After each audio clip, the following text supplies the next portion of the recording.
Now, before I get started talking about last night's TNA Impact, which was taped last week after the big pay-per-view quality show that was in Corpus Christi, Texas, where we had Full Metal Mayhem between Jeff Hardy and Bully Ray for the World Heavyweight Championship, I want to talk about a couple of things that, well, they've changed.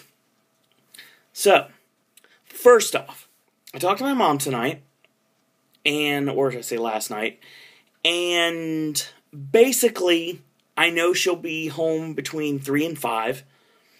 I know that I am getting a bag of the cheesy garlic bread potato chips that Lay's is putting over right now. And I know I'm getting 3 different kinds of soda that we don't have here, which is awesome. And that's pretty much all I know as of right now. I don't know anything more than that. I know that I got a hold of AJ as well today. Actually, he got a hold of me, which is very strange. He got a hold of me last night and basically told me that some plans changed for today. And today we're going to be going to Oblivion, and that's it. After Oblivion, we're just going to go our separate ways. And then tomorrow night, after I get off work, we're going to watch Girl Rising. And Sunday, probably not going to do anything, but don't forget you will get AJ's movie reviews. I believe he is going to be starting something soon that's going to also lead into his actual reviews when he is on this channel himself, not me reading verbatim off the computer screen, or stumbling over my words like I like to do. I don't like to do it, it's just something that apparently comes naturally. But there's going to be movies that are in theaters currently and movies that are just coming out on DVD and Blu-ray that you may have missed when they had their theatrical run. But that should be ending soon anyway because we started this AJ's Weekend Movie Reviews in February. So there's not much really to chronicle. And like I said before, if we want to talk about Django Unchained, we'll be here for like 6 hours. And I don't have a problem doing that, but I don't know how many of you guys and girls out there would like to listen to AJ wax poetic about the best movie of 2012 without any question. So, there's always that. So, Girl Rising and Oblivion, and I believe it's going to be Gangster Squad and potentially Broken City. Or AJ is also talking up this movie called Mental, which we'll get a review in the coming weeks as well. Next week, of course, will be Pain and Gain and The Big Wedding, and I'm not exactly sure what's going to go with those. And then the week after will be AJ's first movie review in front of you, my YouTube viewers, our YouTube viewers, with one of the first inductions of the pop era of this channel.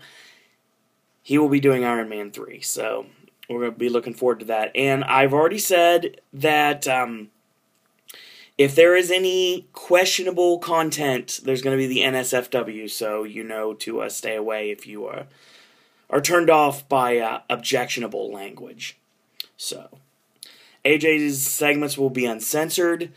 Obviously, when Mr. Flashback makes his debut, he will be uncensored. And I believe the Popcast, the Roundtable, is going to be uncensored too. I'm going to try my best to censor myself as much as possible. Now, it's funny because I'm the Popcaster in the entire group that probably curses more than any of them. Probably most of them combined, but I guess for the sake of YouTube, I'm trying my best not to curse as much as I would normally. Like, there are words I will use on this channel, there are words that I will not use on this channel, but given the fact that they'll have the NSFW, I might just, I don't know, maybe show some of my true colors, and maybe curse a bit from time to time. But I don't know, it just depends on if the mood strikes me, and if I'm emotional enough and passionate about the subject that I'm talking about. Sorry, I had to wipe some sleep out of my eyes. So, that being said, let's talk TNA. And you know, I was reading on the SNS Radio, excuse me, good lord, the SNS Radio Network Facebook group. And this wasn't a very liked episode of Impact. Well, personally, I enjoyed it. I enjoyed it for what it was. But then again, unlike most people now, I don't have a problem with aces and eights anymore because it's actually a point to it. There's actually a reason why this is going on, and basically they are henchmen for the World Heavyweight Champion, and I don't have a problem with that. And plus, I like a lot of the guys in aces and eights. As you guys well know, I'm a big Luke Gallows supporter, so there's always that. And I love the fact that they're utilizing Mr. Anderson as basically the third mouthpiece in the group, which I guess you could say he's probably the second mouthpiece in the group because he's on the mic a lot more than Devon is, and he's on the mic more than D'Lo Brown is, and we'll just talk about that as we progress. Now, like I said, I'm going to try my best to just do bullet points here. Now, if something has to be mentioned, I'm going to mention it, but I'm going to try my best not to verbatim things. I'll probably talk the finish of a match, some awesome high spots that I saw in the match that I enjoyed, but other than that, we'll see how this goes. So, like I said, live tape, Corpus Christi, Texas, same crowd as last week. Like I said, Jeff Hardy and Bully Ray, and the 2 out of 3 Falls World Tag Team title match, where Chavo Guerrero and Hernandez took the tag team titles back from A Double Austin Aries and the It Factor Bobby Roode. So, we started the show off with a bang, actually. We started the show off with our handicap match. Our handicap match that was set up last week between the Olympic gold medalist, the Cyborg himself, Kurt Angle, taking on Garrett Bischoff and Wes Briscoe. So, basically, this was just a 2-on-1 most of the time. The handicap match actually made sense, to be totally honest. Angle worked his butt off in this match. He really did, actually. It was really awesome. There was one point in the match that Bischoff hooked the ropes, and Angle had Wes hooked for the German, and Wes got pushed into Garrett. So all three were locked, and then Angle released at the same time, and it was a triple German suplex. And I will give extreme props to Garrett Bischoff on the tremendous bump he took off the German suplex. He landed right on top of his head. So, basically, he hit the Angle slam on Garrett, got the 2 count, Wes made the save. Wes hits the ring post shoulder first, so D'Lo shows up out of nowhere, and this allows Kurt Angle to lock Wes Briscoe in the ankle lock. So D'Lo tosses in the chain, and Mr. Anderson just slides in and distracts the referee. He pops Angle in the back of the neck, and 1, 2, 3. So, not bad. Went about 11 minutes, and worked a lot better than the handicap matches we've been having on Raw and SmackDown lately. The idea that it takes 2 guys to beat Kurt Angle makes sense. 2 smarmy heels to beat Kurt Angle makes sense. The idea that it takes 2 former World Heavyweight Champions to beat another former World Heavyweight Champion, doesn't work for me. But this match actually somewhat did. Angle worked his butt off, and the heels got the victory with underhanded tactics. That's exactly how it's supposed to work. So, one of the awesome things after this is Aces and Eights delivered the double powerbomb on Angle. Mr. Anderson gets on the mic and says, "This is how it's going to go from now on. Sting and Jeff Hardy are gone." Well, Sting's gone. Jeff Hardy was destroyed last week. And now Kurt Angle lies in shambles. If you're not with Aces and Eights, say it with us. You're in a bad way. You thought I was going to say something else, didn't you? That's right. When you ride with the Aces and Eights, you never walk alone. Is what I was going to say. But I didn't say it. At any rate. So, before Mr. Anderson leaves the ring, he decides he wants to throw in his 2 cents and basically say he's rooting for AJ Styles tonight. Of course, we're going to see AJ Styles in his in-ring television return taking on Cowboy James Storm. Of course, AJ returned in-ring officially during WrestleMania weekend against Austin Aries in a match I would have killed to see. Hopefully, somehow, someway, that match will end up on television, either Impact or pay-per-view somewhere down the road. So, of course, we're setting up the next match, which is our three-way X Division title match with Kenny King defending against Zema Ion and Petey Williams. So, of course, if a lot of people don't like the new rules for the X Division, I somewhat don't mind them, actually. It's really interesting. The person that gets pinned is out of contention, at least for a little bit. And the two people, the champion and the person who wasn't pinned, move on to another challenger for another three-way. And I think it's an interesting concept, to be totally honest. We always know we're building towards Petey Williams getting the X Division Championship back, but I don't know exactly when that's going to happen. Plus, there's someone else that's on the horizon for the X Division Gold, and that is the return of Chris Sabin. That's right, we found out on Dick C. Carter's Twitter tonight that Chris Sabin is very soon to be making his return to Impact. And that is awesome, because we haven't seen Sabin in a millennia. So, I cannot wait to see him back. Now, it's a shame that Alex Shelley is no longer with the company, so we don't see the Guns back together. But I'm sure he's doing pretty well for himself over in Japan right now. I believe, I don't remember off the top of my head if I'm correct on this, but I'm pretty sure he is an IWGP Junior Heavyweight Champion right now. Maybe not right now, but he has been in the time that he left Impact, so he's doing well for himself. So props to Alex Shelley, even though everybody thought he was going to end up in WWE. And he ended up going to Japan. So, props to Alex Shelley, but it's going to be really nice to see Chris Sabin back on television. Oh, yeah. You want to go back to Halloween Havoc 1991, a WCW invention called the Referee camera, something that Nick Patrick wore on his head. It was basically a helmet with a camera on the side to get a referee's eye view. Now, because it's 2013... we basically have a GoPro mounted on Brian Stifler's head, and they're calling it the X-Cam. And the X-Cam gave us some really awesome shots tonight, like you were really in the ring. So, early on in the match, Petey Williams hits the Canadian Destroyer, and right before the 3 count is about to be made, Zema Ion makes the save. So, we go midway to the match, and Petey goes for the Canadian Destroyer again. Ion counters, and basically they go back and forth for a while, and Petey hits a release German suplex. Petey flies to the floor with the Rana. He dives in, hooks the head with the head scissors, and Rana's him over on the floor. It looked amazing. So Petey's on absolute fire right now. He tries to pull Zema back into the ring, but he gets shotted against the ropes, and Ion comes in with his DDT through the middle ropes, which always looks awesome, and still gets only the 2 count. So Petey counters the moonsault, roll up, and 2 count.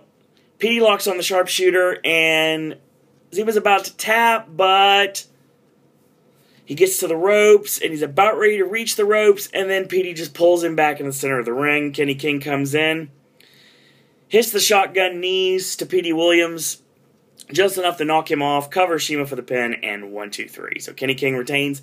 6-minute match, and pretty good, actually. Not much time given with this 3-way dance, but it was effective, and Zema Ion is now out of contention for the X Division Championship for the foreseeable future, and Petey Williams will live to fight another day and get another opportunity at the X Division Gold with another competitor who will probably be announced in another 3-way to set up who that challenger is going to be to go in against Petey and Kenny King for the X Division Championship somewhere down the line. Probably, I would say, sometime in May, if I had to guess. So, Magnus is out, and he's going to be facing Devon with the television championship on the line. So, Devon makes his way to the ring. Magnus comes out, and right as Magnus comes out, Nux and Doc jump him from behind, and he fights them off momentarily, and they pretty much are getting kind of overpowered by Magnus. But Devon joins in the attack, and it's too much for him. And Devon wraps the chain around his hand, and he punches Magnus right in the midsection. Doc and Nux hit the double choke slam, the old Chronic finish, and on the stage, Joe comes out, makes the save. He calls for help as Magnus is down. So we come back from break, and we replay the attack on Magnus. Joe calls Aces and Eights cowards. He calls them punks, and he says they are chumps. If you want to pull that, that's fine, because he told the powers that be what he wants, and they have granted him what he wants. Tonight, he gets a rematch for the World Television Championship against Devon, and Devon will pay in blood. So we found out last week that Velvet Sky was injured in the match against Gail Kim 2 weeks ago on Impact, and looks to be okay because she is going to be in action, defending the Knockouts Championship next week in Indiana, Pennsylvania, against the winner of this next match, which was a number 1 contenders match between Miss Brooke Tessmacher and Mickie James. And of course, your referee for the Knockouts division, now and forevermore, is ODB. Now, a lot of this time, ODB exerts herself into the match a little bit more than a referee would, but she's very forceful in what she does. Now, we get basically to the center of the match, and ODB pulls off Mickie James when she is pounding Tessmacher with right hands to the top of the head. So, of course, she gets up in her face for that. And there's a double down on a clothesline attempt. Both girls clothesline each other at the same time. They brawl on their knees, and Tessmacher hits the corner. She ends up getting the roll-up, and Mickie counters her, and 1, 2, 3. It was a sloppy pin, but it went 8 minutes, and it really wasn't that bad, to be totally honest. The finish sucked, I'll tell you right now, and you could tell there was really sloppy editing from TNA's production department, but not as bad as the guy who I'm pretty sure got fired the second that he showed Seth Rollins readying for the run-in to end Raw Monday night. Unbelievable. But, I mean, it wasn't that bad. I mean, it was an 8-minute match. I mean, I hope you're happy, Juliet. Honestly, it was a decent women's match. I was very happy with it, so. It wasn't star-studded amazingness, but it wasn't Shimmer, it wasn't Japan, but it was serviceable. It was 8 minutes, and I'm telling you, Tessmacher's come a long way since I saw this match both a long, long time ago. In 2011, I saw this match for the first time when I went to Impact, and that's what happened there. So, she's come a long way in a short amount of time. So we see Emo Styles backstage, and Bad Influence are saying right away that the band is back together. And then, of course, they sing a song, that god-awful lame crap from The Hangover. And the thing that Galifianakis and Bradley Cooper and Ed Helms sing, a Three Best Friends song. Forget it. I hate that freaking movie, so I'm not even going to reference it. Daniels and Kaz obviously are really good at the pop culture references, so there's always that. So we see Joseph Park on the phone. He's basically talking to his legal counsel about getting the papers ready for Brooke Hogan to get the annulment from Bully Ray, so the marriage can be Kaputski. But Devon takes the phone away. Bully Ray comes in and lays out Joseph Park, saying he's Brooke's husband and knows what's best for her. Sure. So Devon chokes Park out with a chain, and Ray says this is not a threat. Well, this is a threat, not a warning. Stay out of family business. Devon tosses him in the shower, and they go all literal bully on him as they douse him with the shower head water. Good spot for Joseph Park. They're really playing him off. And I'm telling you what, right now, the Abyss character is so far out of people's minds, it's not even funny. But at the same point, there's a lot of people that like to see Abyss back, and I don't know if he'll ever return or not, but who knows? I guess we'll find out sooner rather than later. I have a scratch in my nose. Sorry about that. So Mickie discusses being the brand new #1 contender. She promises to show who and what she is. She's felt a little bit shoved to the side and a tad bit overlooked, but now she's going to shine. So maybe Mickey's going to go heel. I don't have a problem with that. I don't have a problem with that at all. So James Storm said he tried to talk to AJ like a man, but tonight he's going to super kick some sense into AJ. We see highlights of Chavo and Hernandez winning the tag titles, and we get Bad Influence coming to the ring, which of course is one of my favorite times of the evening, sporting their brand new t-shirts that I will own as soon as I get some spare money in the bank. Daniel says this is the year of Bad Influence, and it will continue on. They have sweet new shirts, and the fans love them. Cue the boos. The Bad Influence movie is coming, and Dixie Carter will be played by Morgan Freeman. That's hilarious. The best thing is that they're close, this close, to sign AJ Styles to bring the band back together one more time. They even have a new shirt for AJ. But now they have to discuss Churro Guerrero and Juan Hernandez. Basically, as soon as they have the cojones to face him... Oh, sorry, he's Huevos. I apologize. To the Huevos to face them, they will become the World Tag Team Champions of the World Part Trace. So we see Bobby Roode and Austin Aries come to the ring. No idea why I shut my eyes on that. If you saw that, I'm sorry. I don't know why it happened. Excuse me. I'm not really impressed. So Bobby Roode calls him Dumb and Dumber. You make the distinction who's who. They're not the number one contenders for the World Tag Team Championships. So Chavo and Hernandez got a victory via fluke, and that's why they're the champions now. And they will be getting their rematch first. Daniel says he respects them, and his opinions would mean a whole lot more if they weren't Canadian. So Aries says Daniels and Kaz have had a great career, and if he and Roode spent a lot of private time together, like Daniels and Kaz, they would be a well-oiled, well-lubed machine. So Kaz calls Aries a dirty vegan, which is really funny because all the Hell No comparisons and the fact that Aries is a vegan is even funnier.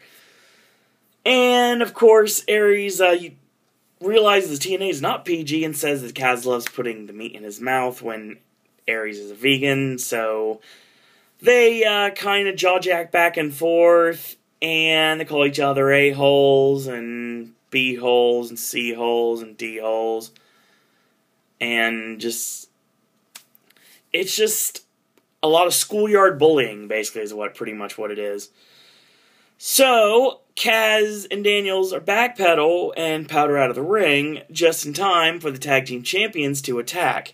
Once again, Chavo's wearing the gold and Hernandez is wearing it as bling over his chain. I don't like this. I never have. I never will. I understand why he does it. I don't like it. So Chavo and Hernandez clear the ring, and Chavo says something that kind of gets, I can't say lost in translation, but there really wasn't a point to it. Chavo gets the mic and says, here's the reason why they're the best. And he holds the belts up in the air. Okay. I thought there might have been a better punchline. So, we hear from the heel contingent of Kenny King, Gail Kim, and Bobby Roode about the actions of Aces and Eights, how they've taken things way too far and they have no respect for anyone. And that's why I say, this is the heel contingent.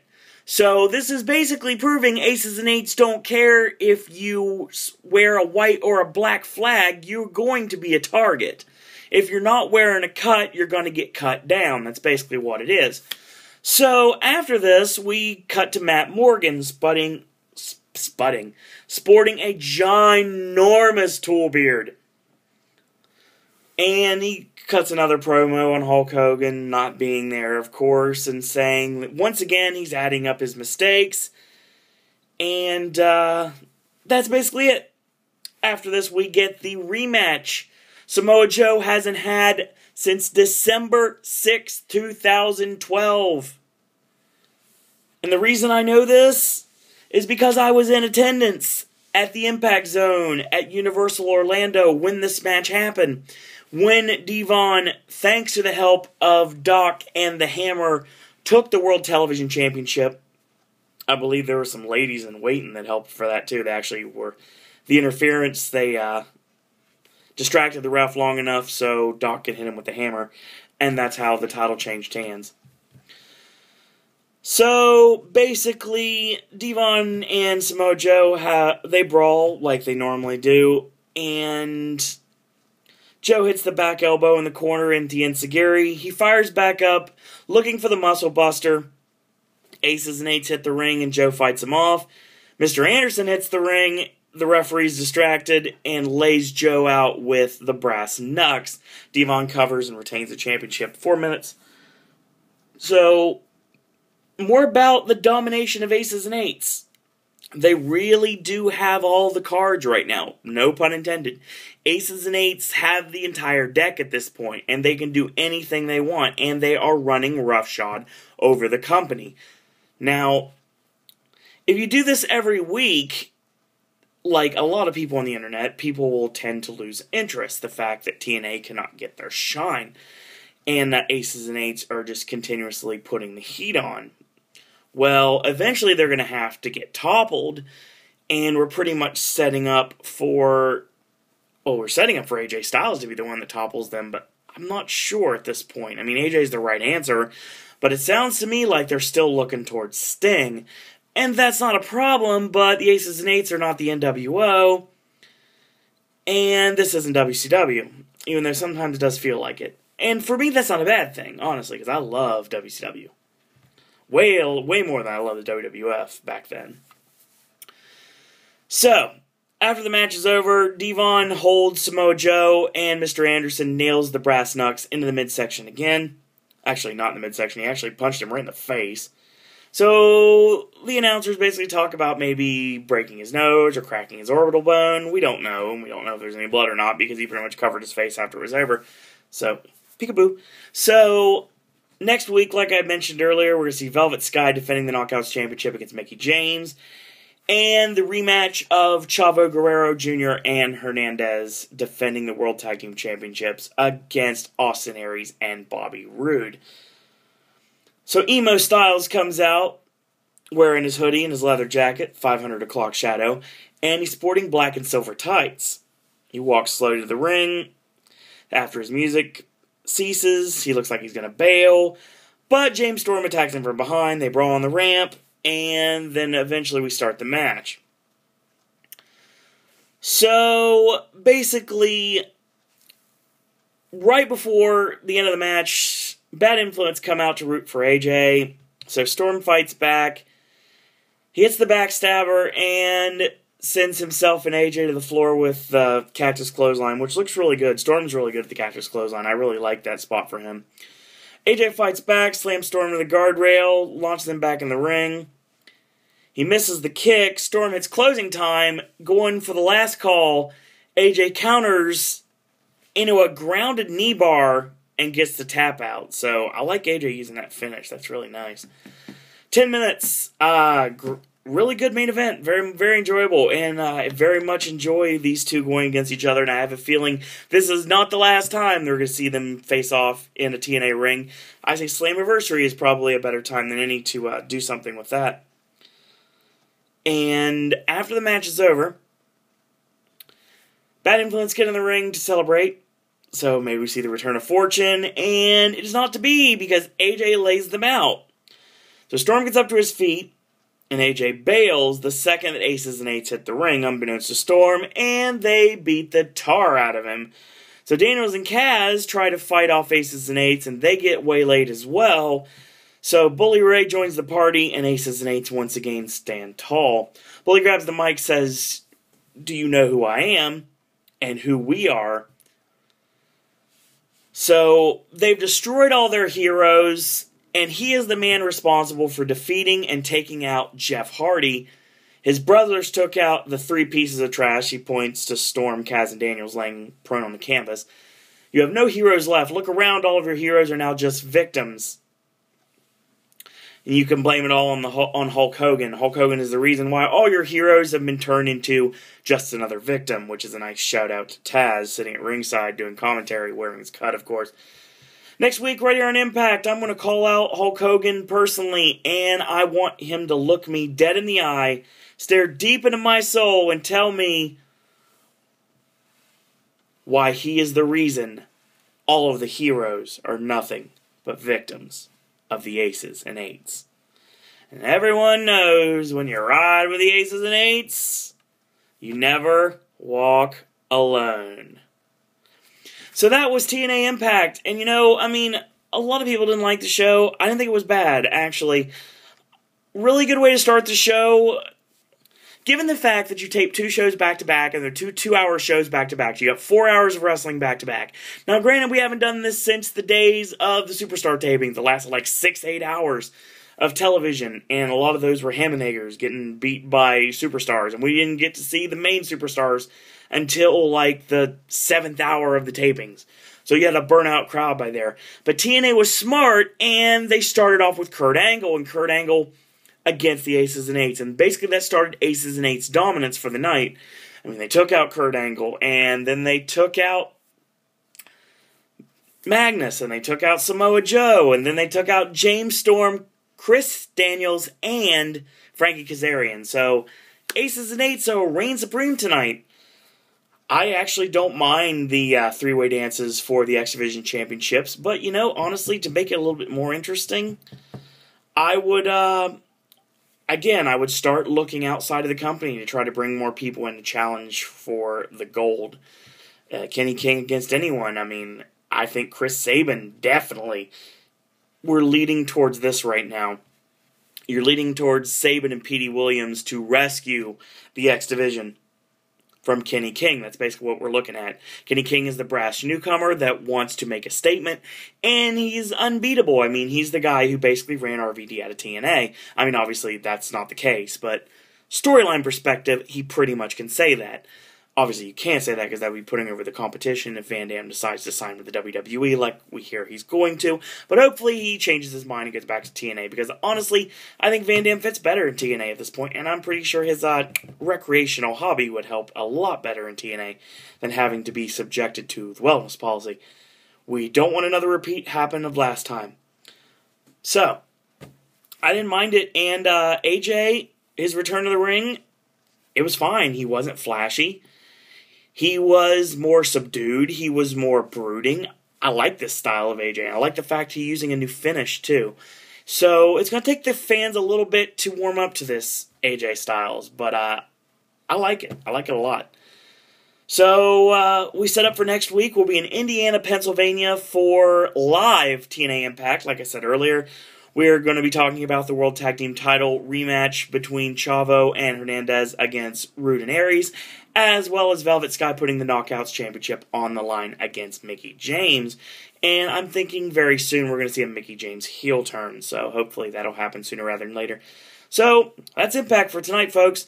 Hope you liked the new way to recap. It wasn't as long as before. I mean, I talked about all the matches, and I haven't hit 35 minutes yet, so yay. We'll see what happens with Raw. I don't know if I even can talk less than an hour about Raw, even if I do that way, but we'll figure it out. So, tomorrow, we are going to talk about SmackDown. Yeah, we're going to talk about SmackDown tomorrow, and I'm looking forward to that, and that should be pretty good. And, of course, Sunday we'll do AJ's Weekend Movie Reviews. Monday we're going to talk about The Celebrity Apprentice. Tuesday we're going to talk Raw. And Wednesday and Thursday, of course, to be announced as usual. And Friday, we are going to talk Impact again. And we're going to watch Pain and Gain and Big Wedding. Saturday, we return to... I got to work till 6 probably, most likely. I don't know that for a fact, but I'm guessing it's how it's going to work. Saturday, we're going to talk Impact. Sunday is the WDW Today live podcast for April. And... then, of course, The Celebrity Apprentice. Monday, we're going to talk Celebrity Apprentice. And Monday night, me and Will and Alan will return to the Nationwide Arena in Columbus, Ohio for live WWE Monday Night Raw. And then Tuesday, I'll recap it. So, that's going to be the end of this. So, I hope you guys enjoyed this new style to recap. I didn't talk your head off as much as I normally would. If you like these videos, leave a comment. You could subscribe to the channel. You could tell your friends to do the same, to subscribe, to leave a comment. Thumbs up these videos if you'd like so. Go back and watch all the other playlists. You can... WWE, TNA, there's stuff with Reunion, there's Disney, there's Halloween Horror Nights. So many amazing things on this channel. So many different facets. And coming soon, in 2 weeks, May 1st. May 1st. Pop debuts. So until tomorrow, that's all I got to say about that.